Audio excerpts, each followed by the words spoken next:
Good evening everyone, welcome to civil services study practice set number 792 पर आ जाइए। UP PCS के लिए और प्रैक्टिस करेंगे इसमें हम करंट अफेयर्स के प्रश्नों पर। तो चलिए स्टार्ट करते हैं। इस टेस्ट सीरीज़ की प्लेलिस्ट का लिंक आपको डिस्क्रिप्शन बॉक्स में मिल जाएगा, वहाँ पर आप टेस्ट नंबर 1 से लेकर 792 तक पहुँच सकते हैं। चलिए तो क्वेश्चन नंबर 1 पर आ जाइए। हाल ही में भारत के खगोल भौतिकविदों के एक दल ने निम्नलिखित में से किस तारामंडल में 3 सुपर मैसिव ब्लैक होल के दुर्लभ विलय का अवलोकन किया है। ये तीनों ब्लैक होल जो हैं, ठीक है, तीनों सुपर मैसिव ब्लैक होल अलग अलग आकाशगंगाओं में स्थित हैं, ठीक है। इनके दुर्लभ विलय का अवलोकन किया है भारत के खगोल भौतिकविदों के एक दल ने। बताइए किस तारामंडल में है ये। हाइड्रा तारामंडल में नहीं है, ग्रेट बियर तारामंडल में नहीं है, सरस्वती कौन सा तारामंडल है, गलत है, टुकेन तारामंडल, ठीक है, ऑप्शन नंबर डी है इसका आंसर।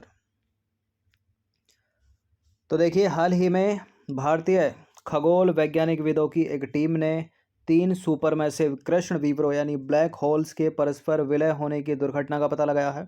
ये तीनों ब्लैक होल जो हैं वास्तव में 3 आकाशगंगाओं यानी गैलेक्सी के भाग हैं जो कि टुकेन तारामंडल में स्थित हैं, ठीक है। तारामंडल को क्या बोलते हैं, कॉन्स्टेलेशन, टुकेन कॉन्स्टेलेशन में स्थित है। इस खोज में भारत की पहली अंतरिक्ष वेधशाला में लगे अल्ट्रा वायलेट इमेजिंग टेलीस्कोप की अग्रणी भूमिका रही, ठीक है, एस्ट्रोसैट की।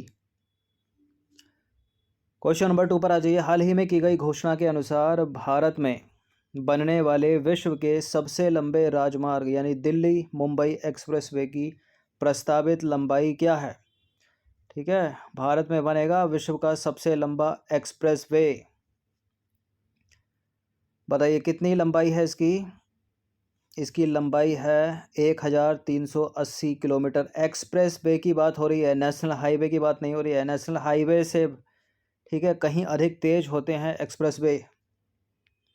तो 16 सितंबर 2021 को केंद्रीय सड़क परिवहन और राजमार्ग मंत्री नितिन गडकरी ने घोषणा की है कि दिल्ली मुंबई एक्सप्रेस वे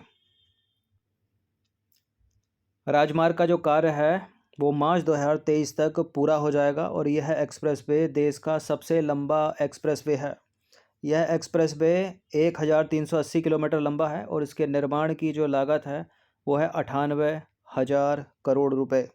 यह एक्सप्रेसवे 6 राज्यों केंद्र शासित प्रदेशों, उसमें है दिल्ली, हरियाणा, राजस्थान, मध्य प्रदेश, गुजरात और महाराष्ट्र से होकर गुजरता है।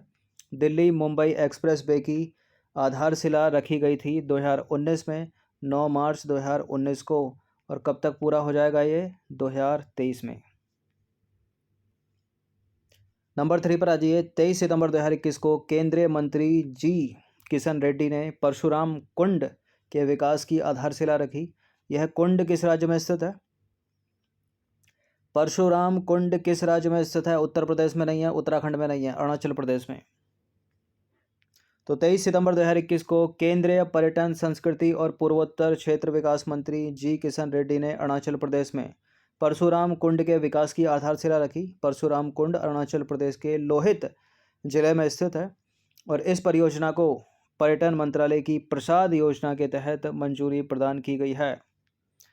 देखिए इस योजना के तहत परशुराम कुंड के विकास की परियोजना को जनवरी 2021 में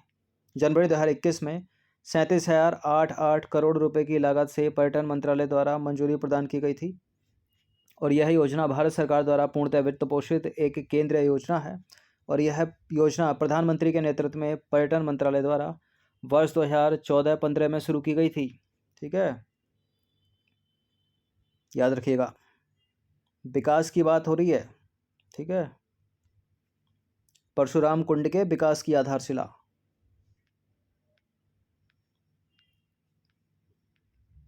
चलिए क्वेश्चन नंबर 4 पर आ जाइए। 23 सितंबर 2021 को आईसीसी ने आईसीसी पुरुष T20 विश्व कप का आधिकारिक एंथम गीत, वो गीत है live the game love the game, जारी किया और इस गीत को किसने तैयार किया है आपको बताना है। अभी अगले महीने से आईसीसी T20 विश्व कप शुरू हो जाएगा 17 अक्टूबर से और इस गीत को तैयार किया है अमित त्रिवेदी ने। ठीक है, ऑप्शन नंबर ए है इसका answer, live the game, love the game. तो 23 सितंबर 2021 को अंतर्राष्ट्रीय क्रिकेट परिषद यानी आईसीसी ने आईसीसी पुरुष T20 विश्व कप 2021 का आधिकारिक एंथम गीत जारी किया। इस गीत को भारतीय म्यूजिक कंपोजर अमित त्रिवेदी ने तैयार किया है और इस गीत की टैगलाइन क्या है? Live the game, love the game. देखिए, T20 विश्व कप 17 अक्टूबर 2021 से शुरू होगा और इसका जो फाइनल मुकाबला है वह 14 नवंबर 2021 को खेला जाएगा। ठीक है, और इस T20 विश्व कप में कुल कितनी टीमें भाग ले रही हैं? 16 टीमें।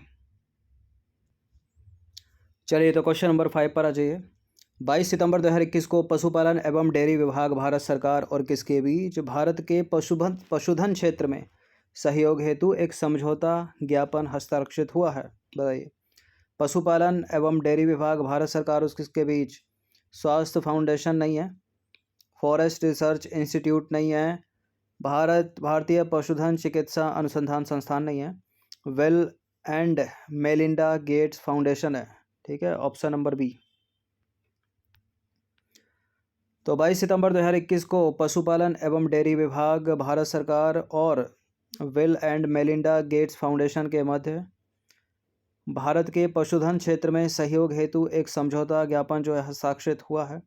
इस बहुवर्षीय समझौता ज्ञापन के तहत दोनों देशों की खाद्य और पोषण सुरक्षा में सहयोग और छोटे पशुपालकों की आर्थिक भलाई को सुनिश्चित करने के लिए भारत के पशुधन क्षेत्र में निरंतर सुधार हेतु एक साथ मिलकर काम करेंगे और इस सहयोग के माध्यम से bill and Melinda Gates foundation नई प्रौद्योगिकियों के डिज़ाइन और उनके वितरण एवं स्थानीय संदर्भ में प्रासंगिक सर्वोत्तम पद्धति के कार्यान्वयन हेतु तकनीकी सहायता प्रदान करेगा।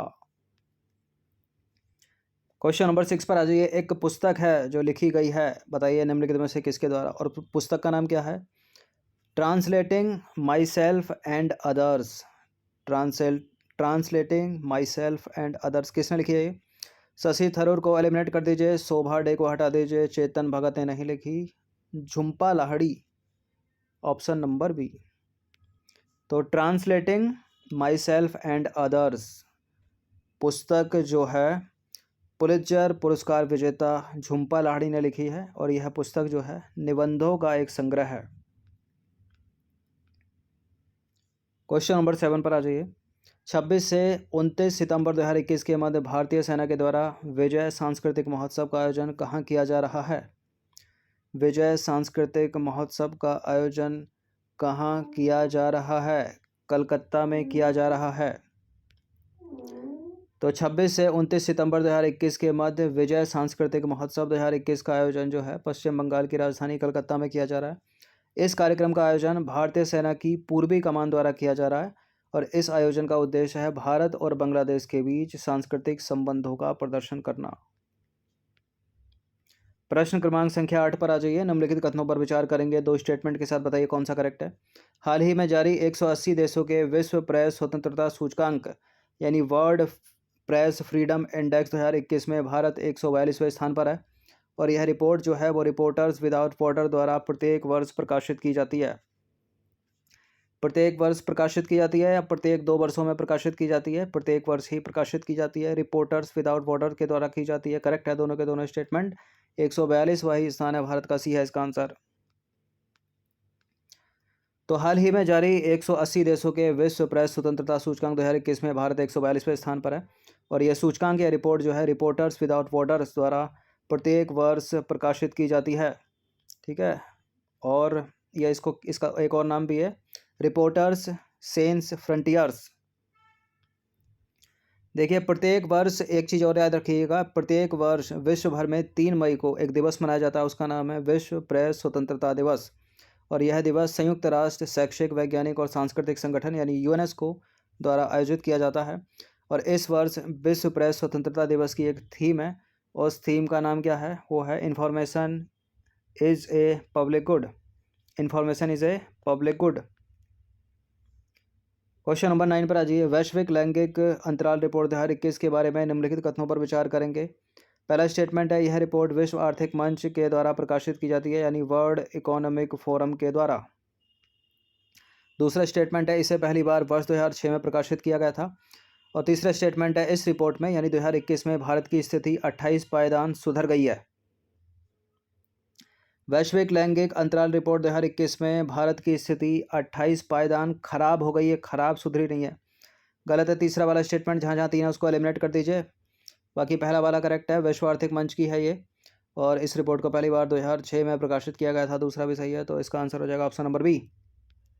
तो विश्व आर्थिक मंच यानी वर्ल्ड इकोनॉमिक फोरम द्वारा जारी वैश्विक लैंगिक अंतराल रिपोर्ट 2021 में भारत 28 पायदान नीचे आ गया है, यानी उसकी स्थिति जो है वो खराब हो गई है।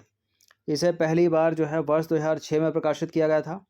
अगर भारत की स्थिति की बात करें तो दक्षिण एशियाई देशों में भारत का प्रदर्शन जो है वो सबसे खराब रहा है। भारत की रैंकिंग 156 देशों में बहुत ही निराशाजनक है, 140 है, ठीक है, 2021 में। और 2020 में अगर भारत की बात करें तो 153 देशों में भारत 112वें स्थान पर था, और यहाँ 156 में 140, 28 गया नीचे, मतलब ख़राब हो गया, इसलिए गलत था तीसरा स्टेटमेंट। अब भारत के पड़ोसी देशों की बात करें यानी एशियाई देशों की बात करें, दक्षिण एशियाई देशों की, तो बांग्लादेश 65वें स्थान पर है, नेपाल 106वें स्थान पर, पाकिस्तान 153वें स्थान पर, अफगानिस्तान 156वें स्थान पर, और भूटान 130वें स्थान पर, और श्रीलंका है 116वें स्थान पर। अगर इन सब में देखा जाए तो भारत केवल अफगानिस्तान से ही जो है अच्छे पोजीशन पर है, बाकी सबसे ख़राब पोजीशन है बाकी दूसरे देशों में,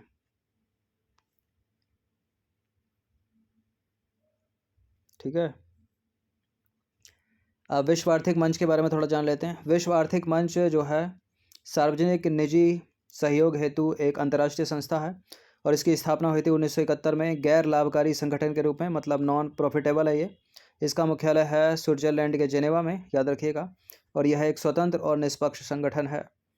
इंपॉर्टेंट कुछ रिपोर्ट हैं जो वर्ल्ड इकोनॉमिक फोरम यानी विश्व आर्थिक मंच के द्वारा प्रकाशित की जाती हैं। कुछ अन्य रिपोर्ट जैसे कि ऊर्जा संकरण सूचकांक है, वैश्विक प्रतिस्पर्धात्मकता सूचकांक है, वैश्विक सूचना प्रौद्योगिकी रिपोर्ट है, वैश्विक लैंगिक अंतराल रिपोर्ट है, वैश्विक जोखिम रिपोर्ट है, और है यात्रा और पर्यटन प्रतिस्पर्धात्मकता सूचकांक, याद रखिएगा।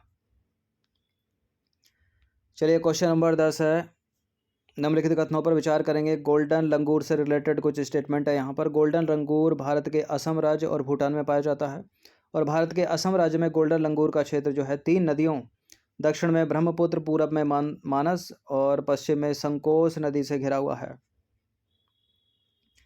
प्रैक्टिस करते करते स्टेटमेंट काटने आ जाएंगे आपको। अब दूसरा स्टेटमेंट इतना सजा, इतना सहजता से लिखा गया है, ठीक है, मतलब इतने back to back, point to point लिखा गया है कि गलत होने की संभावना ही नहीं है, करेक्ट है तो, ठीक है।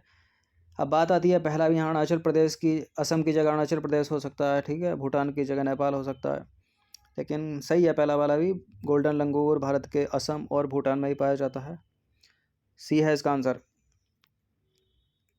कम्युनिटी टैब में इससे रिलेटेड प्रश्न पूछा था कि ये क्रिटिकली इंडेंजर्ड है, वुल्नरेबल है, इंडेंजर्ड है, एक्सटिंक्ट हो गया, तो इसकी स्थिति है इस समय संकटग्रस्त, इंडेंजर्ड है ये, यानी लुप्तप्राय। तो दोनों के दोनों सही हैं। गोल्डन लंगूर भारत के असम राज्य और भूटान के अर्ध सदाबहार एवं मिश्रित पर्णपाती वनों में निवास करता है, और यह IUCN की रेड लिस्ट में संकटग्रस्त है, इंडेंजर्ड है।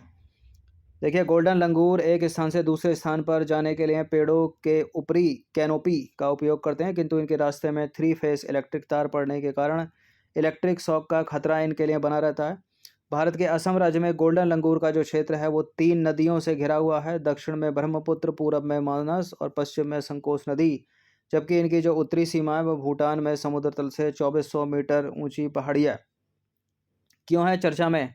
देखिए, कुछ महीने पहले जो है हाल ही में प्राइमेटोलॉजिस्टों ने पता लगाया कि बंदर की एक लुप्तप्राय प्रजाति, मतलब गोल्डन लंगूर की बात कर रहे हैं, ठीक है, इसमें जो है ये जो है केवल भारत के असम राज्य में पाई जाती है। अगर केवल करके स्टेटमेंट पूछे तो भारत के केवल असम राज्य में पाई जाती है, और भारत के पड़ोसी देश भूटान के कुछ हिस्सों में पाई जाती है ये। इसमें इलेक्ट्रिक शॉक के कारण जो है गर्भपात की स्थिति उत्पन्न हो रही है, ठीक है, ये न्यूज़ में था कुछ महीने पहले, याद रखिएगा, UPSC के लिए भी और civil services, sorry state PCS के लिए भी। इलेक्ट्रिक शॉक से कोई, ठीक है, गर्भपात की स्थिति उत्पन्न हो रही है, ठीक है, गर्भपात की बात हो रही है, गर्भपात, प्रेग्नेंट होने की बात नहीं हो रही है, इसलिए न्यूज़ में था। गोल्डन लंगूर संकटग्रस्त है, ठीक है, भारत के असम राज्य और पड़ोसी देश भूटान में पाया जाता है। तो 10 प्रश्न ऐड किए गए थे, इनकी प्रैक्टिस एक बार कर लीजिएगा। धन्यवाद।